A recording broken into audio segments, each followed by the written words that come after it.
우리가 일반적으로 믿음장이라고 불리는 히브리서 11장 말씀을 읽었습니다. 히브리서의 다른 내용은 다 모르더라도 여러분 이 11장에 대한 내용은 다들 잘 알고 계시리라 하는 생각이 됩니다. 고린도전서 13장 이 사랑장과 더불어서 그만큼 성경에서 유명한 장입니다. 특별히 여기에 믿음으로 살았다라고 말하는 여러 이 믿음의 인물들, 특별히 구약의 인물들이죠. 그 인물들이 줄지어서 등장하기 때문입니다. 미국 스포츠계에서 큰 이 족적을 남긴 사람들은 소위 이 명예의 전당이라는 곳에 들어가게 되죠. 그리고 그곳은 이 모든 스포츠계에 종사하는 사람들의 꿈입니다. 마찬가지로 사람들은 여기 히브리서 11장을 믿음의 명예의 전당이라 이렇게 부르면서 우리의 신앙을 독려하기 위해서 이처럼 믿음의 영웅들을 등장시키고 있는 것이라 이렇게 말을 합니다. 물론 틀린 말은 아닙니다. 여기 등장하는 믿음의 인물들에 대해서 여러분 어떻게 묘사하고 있는지 나중에 시간이 되시면 한번 읽어보시기를 바랍니다. 그렇게 멋지게 이렇게 산 사람들이 없죠. 그렇죠? 불굴에 의지며 인내며 절개며 충성된 모습, 뭐 어느 것 하나도 빠진 것이 없습니다. 여기 설명대로라면 어쩌면 이렇게 신앙적으로 완벽하게 살 수 있을까라는 생각이 들 정도입니다. 그런데 여러분 좀 이상하지 않습니까? 그 사람들이 무슨 하늘에서 뚝 떨어진 사람들도 아닌데 좋은 환경 그리고 완벽한 환경에서 자랐던 사람도 아닌데 정말 그렇게 일평생을 살았을까? 이것은 혹시 일종의 과장이나 어떤 미화가 아닐까? 그런 생각이 드는 것입니다. 굳이 삐딱하게 보자는 것이 아니라 우리는 성경에서 이런 히브리서 11장 말씀만이 아니라 창세기부터 말라기 말씀까지 여기 히브리서 기자가 열거한 인물들에 대한 또 다른 기록을 다 가지고 있기 때문에 얼마든지 여기 각각에 나와 있는 인물들에 대해서 확인할 수가 있기 때문에 그렇습니다. 거기서 설명된 내용과 구약에서 설명되는 이 인물들에 대한 내용과 여러분 여기 히브리서 11장에 나와 있는 내용이 여러분 일치한다고 생각하십니까? 아브라함이며 야곱이며 모세며 이런 인물들은 정말도 그 인생에 있어서 한 번도 실패해 본 적도 없이 일평생 완벽한 그런 신앙의 모범으로 그렇게 살았던 것입니까? 아니죠. 절대로 아닙니다. 그 증거들은 우리는 얼마든지 내놓을 수 있을 것입니다. 왜 이런 말씀을 드리느냐? 여기 나와 있는 이 믿음으로 살았다라는 말에 대해서 오해해서는 안 된다 하는 그런 의미에서 말씀을 드리는 것입니다. 믿음으로 살았다라고 하는 것은 완벽하게 살았다거나 흠결 없이 살았다거나 모범적으로 살았다라는 그런 의미가 아니라는 것입니다. 그들은 우리와 동일한 현실 가운데서 동일한 인생의 부침을 겪으며 살았습니다. 실수도 하고 실패도 하고 절망도 하며 살았습니다. 믿음으로 살았다는 것 때문에 결코 그들이 이 세상의 풍파에서 면제되는 일은 없었습니다. 오히려 이 믿음이라는 것 때문에 하나님이 그들 마음 가운데 계셨기 때문에 세상에서 이중고를 겪으면서 살았다는 것이 이들의 인생이었다는 것을 우리는 동일한 성경 안에서 얼마든지 확인할 수가 있는 것입니다. 그렇다면 믿음으로 살았다는 건 도대체 무엇인가? 라는 질문을 하게 되겠죠. 그것은 우리가 이 땅에서 신앙적으로나 도덕적으로 흠결 없이 살았다는 의미가 아니라 우리에게 믿음을 시작하신 하나님과 그 하나님께서 하신 약속의 말씀을 항상 바라보고 의지하며 살았다라는 그런 의미입니다. 이것을 우리에게로 적용하자면 정말 속상하고 답답하고 절망하는 그런 하루하루의 현실들을 살아가고 있지만 그럼에도 불구하고 이 주일에 모니터 앞에서라도 이렇게 모여서 예배를 드리면서 하나님을 바라보고 있는 것과 같은 것입니다. 믿음으로 산다는 것의 내용을 나에게서 찾는 것이 아니라 하나님을 바라보며 의지하며 산다는 것으로 이처럼 설명하는 것입니다. 그것이 바로 믿음으로 산다라는 것입니다. 이를 위해서 히브리서 11장이 뭘 말하려고 했던 것인지 그 결론을 우리가 미리 보면 좋을 것 같습니다. 이 히브리서 11장의 내용의 결론은 어디냐면 히브리서 11장 마지막 절에 있는 게 아니라 그 다음 장인 12장 1절과 2절에 결론이 있습니다. 한번 함께 읽어보도록 하겠습니다. 12장 1절 2절 말씀인데요.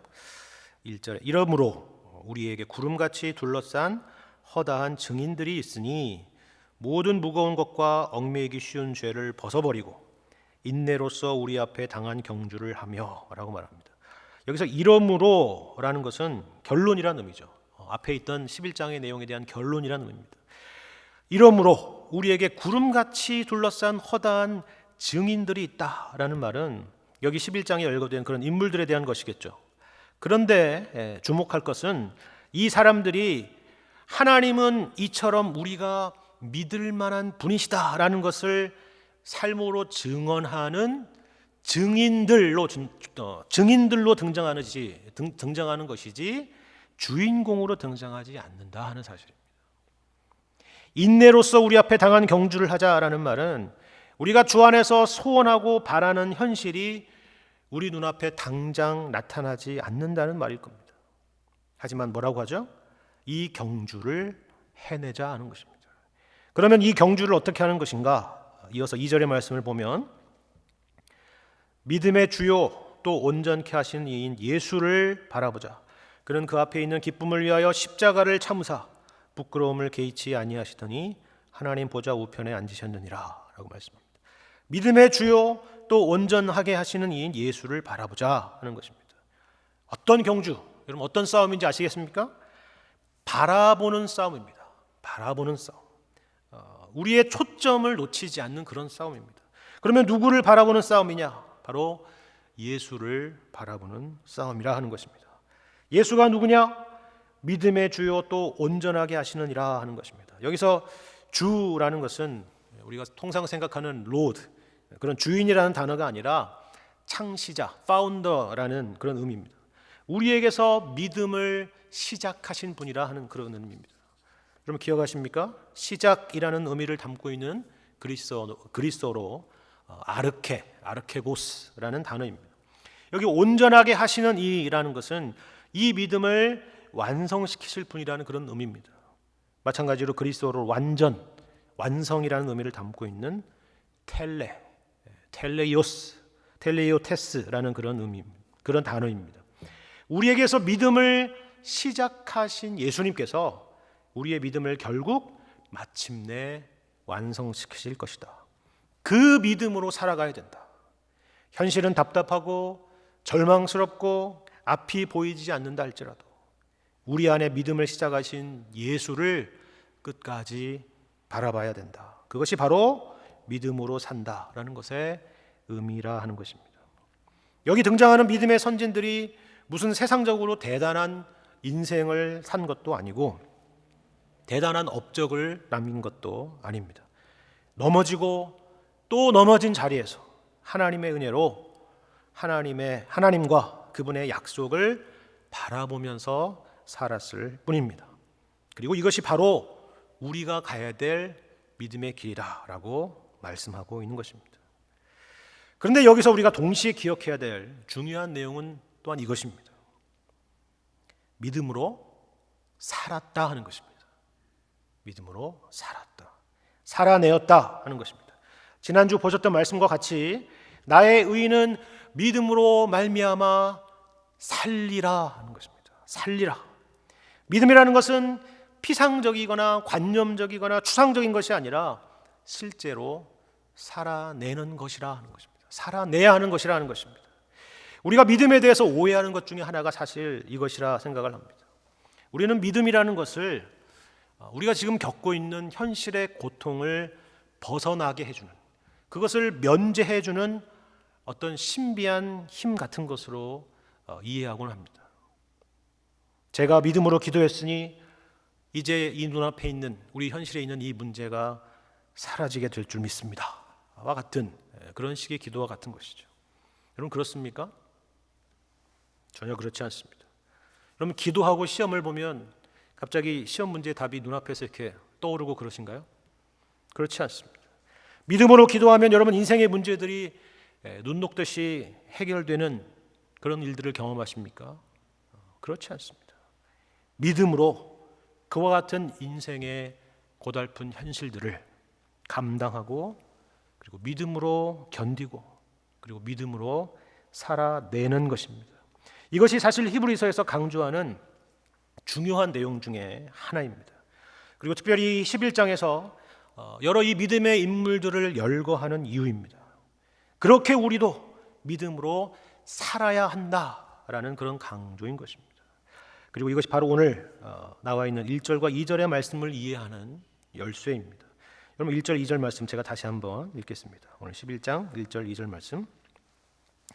믿음은 바라는 것들의 실상이요 보이지 않는 것들의 증거니 선진들이 이로써 증거를 얻었느니라 라고 말씀합니다. 여러분 무슨 말씀입니까? 알다가도 모를 말이죠. 그렇죠? 다 아는 것 같은데 잘 모르겠습니다. 일단 이 말은 믿음은 이렇다라고 설명하니까 어떤 믿음에 대한 정의인 것처럼 보이지만 사실 믿음이란 무엇인가에 대한 정의를 내리는 내용의 말씀은 아닙니다. 믿음이라는 것이 갖고 있는 특징과 혹은 성격에 대한 것을 말하는 것입니다. 그런데 그 설명이 조금 독특하죠. 차라리 이렇게 하면 어떨까 싶습니다. 믿음이라는 것은 바라는 것들이다. 믿음이라는 것은 보이지 않는 것들이다.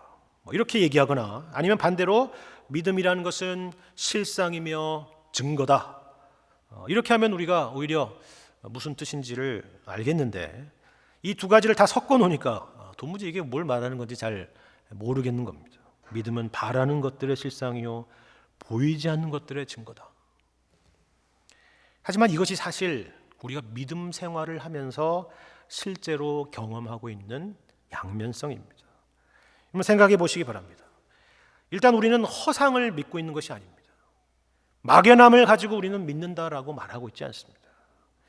사람들이 우리에게 자주 하는 질문이 있죠. 아무것도 보이지 않는데 뭐 예수님이 눈앞에 있는 것도 아닌데 천국이 보이지도 않는데 도대체 당신은 뭘 믿느냐 그런 거죠. 그렇게 물어본다면 우리는 분명히 할 말이 있습니다. 성경이 바로 우리가 믿는 복음에 대해서 우리에게 명확하게 말씀하고 있기 때문입니다. 우리는 인간의 죄와 그리고 죽음에 대해서 하나님의 아들이신 예수님과 그분의 죽으심과 부활에 대해서 그리고 구원과 우리에게 약속된 천국에 대해서 얼마든지 말할 수가 있습니다. 그리고 그와 같은 것들이 우리의 믿음의 객관적인 내용들입니다. 하지만 그것만이 아니죠. 우리는 이런 모든 내용들에 대해서 누군가에게 세뇌 교육을 받은 것이 아닙니다. 우리는 그와 같은 복음이 바로 나를 위한 것임을 알고 그리고 그렇게 고백하게 된 사람들입니다. 성령께서 우리 마음 가운데 그것이 믿어지도록 역사하셨기 때문에 그렇습니다. 그래서 내일부터 나는 안 믿기로 하겠다라고 해서 안 믿어지는 것이 아닌 것입니다. 여러분 갈릴레이 이야기를 잘 아시죠? 종교 재판이 끝나고 이렇게 말했다고 하죠. 뭐라고 말했죠? 그래도 지구는 돈다 이것입니다. 여러분 이게 무슨 말입니까? 그것이 개인적인 신념이 아니라 그게 사실이기 때문입니다. 그래서 그렇게 말하는 것입니다. 아무리 법정에서는 아니라 그랬지만 돌아가면서 그렇게 말하는 것처럼 우리의 신앙이 그렇다는 것입니다. 우리의 신앙이 바로 그와 같은 것입니다. 우리의 믿음은 개인적인 신념이거나 허상 위에 세워진 것이 아닙니다. 여기에 등장하는 실상이니 증거니 하는 표현들이 바로 그것을 말해주는 것입니다. 그것은 뜬구름 같은 이야기가 아니라 바로 실체요 실제라는 그런 의미를 갖고 있는 것입니다. 하지만 동시에 믿음이라는 것은 바라는 것이며 보이지 않는 것입니다. 믿음이라는 것은 막연하고 모호한 것이라는 얘기가 아니라 그것이 아직 우리에게 온전히 경험되기까지는 시간이 남아있기 때문입니다. 시간이 필요하기 때문입니다. 우리가 잘 아는 고린도전서 13장 말씀과 같습니다.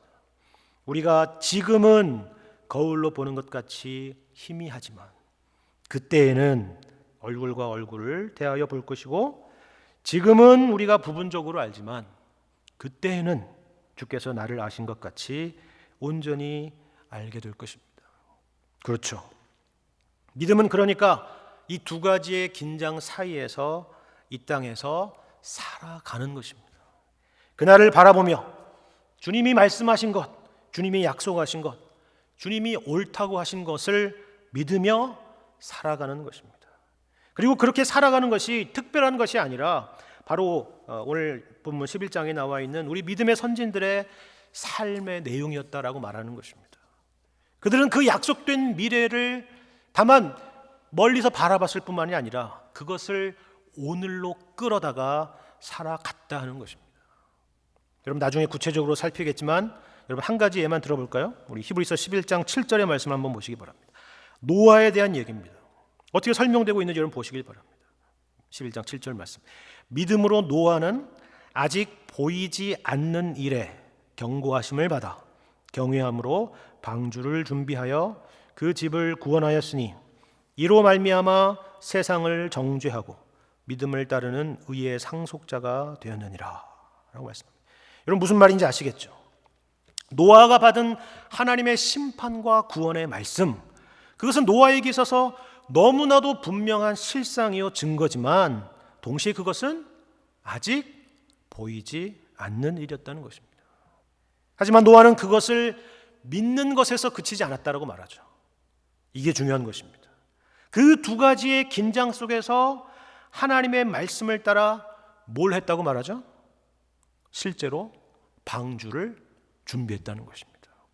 실제로 그것을 믿었을 뿐만이 아니라 방주를 준비하고 그것을 믿고 조롱과 모욕을 견뎌내면서 하루하루를 살아냈다 하는 것입니다. 그리고 그것이 믿음의 삶이라는 하나의 예로 우리에게 등장하고 있는 것입니다. 이건 참 놀라운 일이죠. 그리고 우리에게 동일한 믿음의 삶을 살 것을 요구하는 대담한 도전인 것입니다. 믿음이라는 것은 이처럼 약속을 바라보는 것뿐만이 아니라 노아와 같이 그 약속에 따라 오늘날 우리의 현실에서 실제로 그렇게 살아내는 것을 요구하고 있기 때문입니다. 하지만 이것이 다만 우리를 이처럼 살도록 무작정 내모시는 하나님의 묻지마식의 요구가 아니라 우리를 살리시는 생명의 말씀인 이유는 바로 이어지는 말씀 때문에 그렇습니다. 우리 3절 말씀 함께 보겠습니다. 3절을 보시면 이렇게 말씀하고 있습니다. 믿음으로 모든 세계가 하나님의 말씀으로 지어진 줄을 우리가 아나니 보이는 것은 나타난 것으로 말미암아 된 것이 아니니라. 믿음으로 사는 삶, 믿음에 대한 적용에 대한 이야기를 하다가 갑자기 무슨 창조론 강의로 넘어가죠. 그죠? 왜 갑자기 뜬금없는 창조의 이야기냐?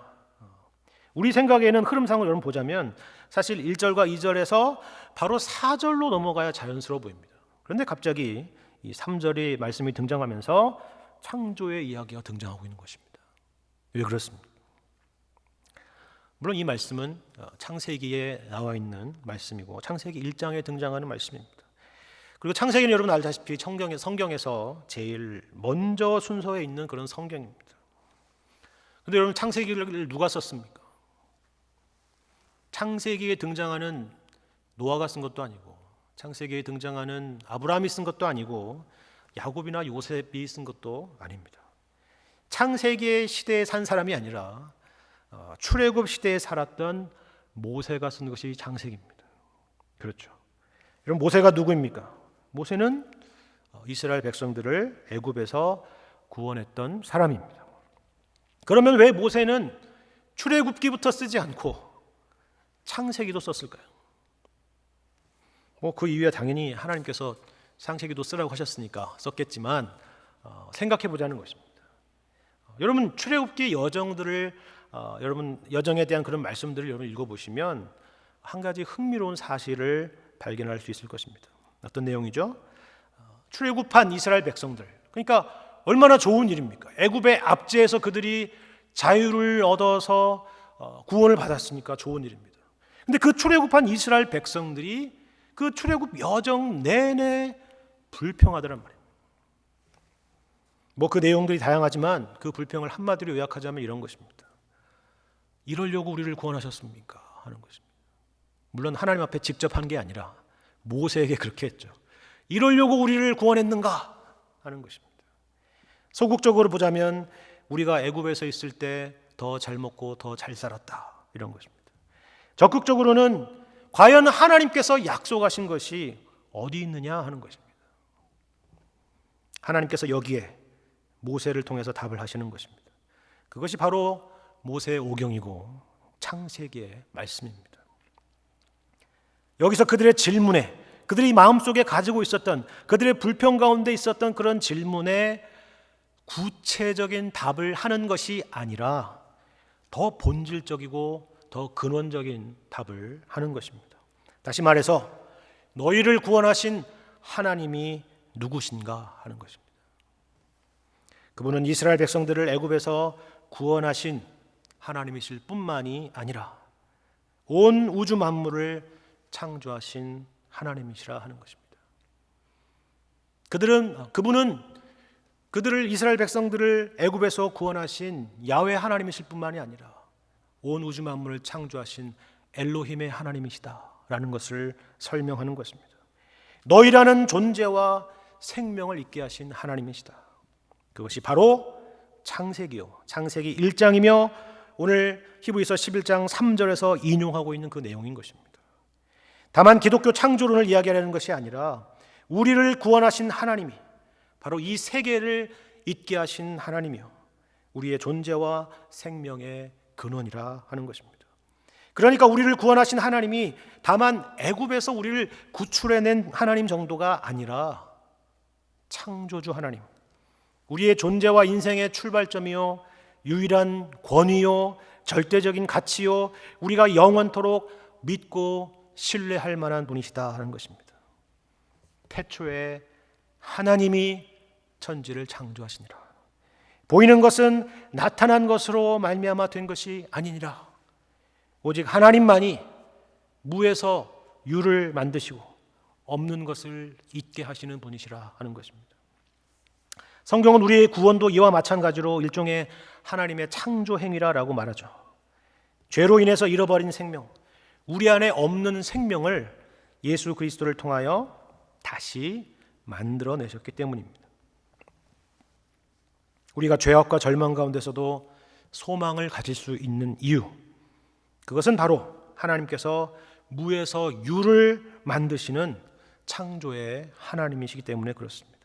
하나님은 언제든 우리가 어떤 상황에 놓여 있든 간에, 우리가 어떤 절망과 어떤 어둠 가운데 있든 간에 창세기 1장의 말씀처럼 어둠 가운데 빛이 있으라 하면 빛이 있는 것처럼 우리를 언제든지 새롭게 하실 수 있는 분이시기 때문입니다.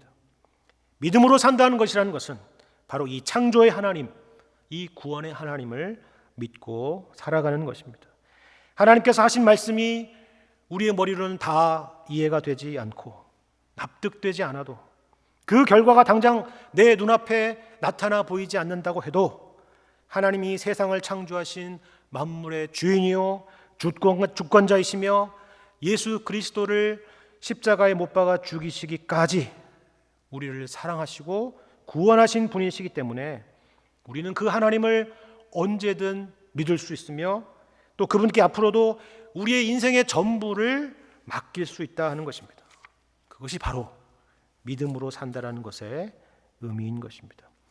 놀라운 것은 여기 등장하는 히브리서 11장에 등장하는 믿음의 선진들이 다 그와 같은 길을 걸었다 하는 것입니다. 그걸 말하고 있습니다. 여러분 기억하시길 바랍니다. 노아는 홍수가 오는 것을 경험하고 나서 방주를 지은 것이 아닙니다. 그렇죠? 아브라함은 이삭을 낳고 그 후손이 하늘의 별과 같고 바다와 모래와 같은 것을 경험하고 나서 본토 친척 아비집을 떠난 것이 아닙니다. 갈 바를 알지 못하고 나갔습니다. 왜요? 무작정 믿는 믿음, 무턱대고 믿는 믿음이라서 그렇게 한 것이 아니라 그 말씀을 하신 하나님이 누구신지를 알았기 때문입니다. 마찬가지죠. 여러분은 천국을 다녀오셔서 거기서 예수님을 직접 만나 뵙고 오셔서 오늘의 현실을 믿음으로 살아내고 있는 것이 아닙니다. 하나님이 어떤 분이신지를 알기 때문에 오늘을 믿음으로 살고 내일을 또한 믿음으로 살 것을 다짐하고 있는 것입니다. 생각해 보면 사실 우리가 사는 우리 일상을 그와 같은 믿음의 방식으로 사실 살고 있습니다. 예를 들면 이런 겁니다. 여러분 아시는 분은 다 아시다시피 저는 지난 봄에 수술을 하기 위해서 한국에 다녀왔습니다. 물론 어떤 수술이든 수술이라는 것을 경험하신 분들은 동일한 경험을 하셨으리라 생각이 됩니다. 제일 먼저 뭘 하죠? 제일 먼저 수술방에 들어가는 것이 아니죠. 그렇죠? 응급수술이라면 어쩔 수 없겠지만 그렇지 않다면 수술에 앞서서 어떤 병원이 좋은지, 그리고 어떤 외과 의사가 나에게 잘 맞는지에 대해서 미리 알아보기 마련입니다. 인터넷으로 검색도 하고, 그리고 아는 사람들에게 묻기도 해서 정보를 얻죠. 그리고 나서는 그 담당 의사에게 모든 것을 맡기는 것입니다. 저도 마찬가지였습니다. 한국에 가기 전에 여러 방면으로 알아보기도 하고 또 계획도 세웠습니다. 그런데 자가격리 기간에 문제가 생겨서 당장 수술을 하지 않으면 안 되는 그런 상황이 되었습니다. 최초의 계획이 다 이게 틀어지게 된 거죠.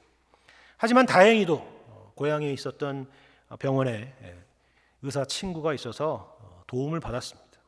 그리고 그 친구가 추천하는 외과 의사 선생님에게 수술을 맡기기로 했습니다. 다만 급했기 때문이 아닙니다. 다른 사람도 아니고 바로 그 병원에서 일하는 의사, 그것도 가장 믿을 만한 친구가 추천했기 때문입니다. 더군다나 저 스스로도 그 의사 선생님에 대해서 나름대로 조사를 해보니까 그 선생님이 무려 그 분야에서 경력이 30년이나 된 분인 것을 알게 되었기 때문입니다. 그래서 내린 결론, 그러면 충분히 맡길 수가 있겠구나 라는 일종의 믿음이 생긴 것입니다. 그래서 어떻게 했다고요? 몸을 맡기고 수술실에 들어가게 된 것입니다. 수술을 다 해보고 나서 그렇게 하기로 결정한 것이 아니라고요. 모든 것을 알고 모든 것을 경험하고 나서 믿기로 한 것이 아닙니다. 아니, 그렇게 할 수도 없죠. 믿을 만한 분이라는 최소한의 확신이 있었기 때문에 몸을 맡기기로 한 것입니다. 제가 왜 이야기를 했죠? 우리의 믿음도 마찬가지라는 것입니다. 하나님은 우리에게 무작정 아무 이유와 근거 없이 믿으라고 우리에게 요구하는 것이 아닙니다. 우리가 히브리서 말씀을 통해서 계속 살펴봤던 그 내용과 같습니다. 예수님은 신실한 대제사장이시다. 자기의 몸을 들여 우리를 거룩하게 하셨다. 단번에 영원한 제사를 드리셨다. 그분은 하나님의 우편에 앉으셔서 이 세상을 통치하고 계시며 우리를 위해서 간구하시는 분이시다. 저와 여러분은 이러한 믿음의 내용으로 신앙생활이 시작된 것입니다. 그리고 이것을 분명히 알았다면 이제는 앞으로 이 하나님을 믿고 우리의 인생을 맡기는 것입니다. 이것이 바로 믿음으로 사는 인생인 것입니다. 믿을 만한 외과 의사라는 것을 확인하고 나서는 아직 경험하지도 않은 그 수술을 맡기듯이 하나님에 대한 믿음의 내용을 우리가 분명히 확인했다면 이제는 아직 경험되지 않은 세상 속으로, 그리고 오늘과 그리고 아직 경험되지 않은 내일을 향하여 뛰어들어가서 주님이 말씀하신 대로 믿음으로 그 삶을 살아내기로 하는 것입니다. 이것이 바로 믿음으로 사는 인생이라는 것입니다. 물론 이 길은 어렵습니다. 예수님이 말씀하신 것처럼 자기를 부인하고 자기 십자가를 지고 주님을 따르는 길이기 때문입니다. 우리가 가야 할 길은 세상을 거스리는 길이기 때문입니다. 세상은 그렇게 살면 우리더러 망할 거라고 말합니다. 물론 우리도 잘 알고 있습니다. 믿음의 방식이 아니라 세상의 방식대로 사는 것이 이 세상에서 서바이벌 할 수 있는 길이고 목에 힘주면서 살 수 있는 길인 것을 우리 너무나도 잘 알고 있습니다. 하지만 우리는 현실의 눈이 아니라 믿음으로 주님의 길을 가는 것입니다. 보이는 것은 잠깐이요 보이지 않는 것은 영원한다는 것을 알기 때문입니다. 그래서 우리 주님처럼 우리도 희생하고 나보다 남을 더 낮게 여기고 겸손하고 칭찬하고 박수 쳐주고 섬기는 길을 가는 것입니다. 때로는 속상하고 또 자존심 상하는 일일 수도 있겠지만 우리는 그 쓰린 속을 움켜쥐고서라도 주님의 도우심을 구하면서 그 길을 가기로 하는 것입니다. 왜요? 그것이 바로 우리를 창조하시며 우리를 구원하신 우리 주님의 명령이기 때문입니다. 그것이 우리 주님이 가신 길이며 우리 주님이 기뻐하시는 길이기 때문입니다. 그것이 궁극적으로는 우리가 사는 길이요 생명의 길이요 복된 길이라는 것을 알기 때문입니다. 그리고 무엇보다 이 믿음의 길은 실패되지 않을 것이기 때문입니다. 그것이 아벨이며 그것이 에녹이며 노아며 아브라함이 살았던 삶이고 여기에 열거된 수많은 믿음의 선진들이 우리에게 분명히 보여주고 있는 증거이기 때문입니다. 그리고 무엇보다 예수님께서 바로 우리 믿음의 창시자요 온전케 하실 분이시기 때문입니다. 새해가 시작되었습니다. 올 한 해 여러분에게 여러 목표와 다짐들이 있으시겠지만 우리에게 주어진 이 인생의 궁극적인 목표와 방향은 결코 놓치지 마시기를 바랍니다. 그것은 바로 믿음으로 사는 것입니다. 우리 주님과 우리 주님의 약속의 말씀에 여러분의 인생을 맡기시고 그리고 그 인생을 하루하루 살아내시는 믿음으로 사는 인생 그리고 믿음으로 승리하는 그런 복된 한 해가 되시기를 주님의 이름으로 간절히 축원합니다.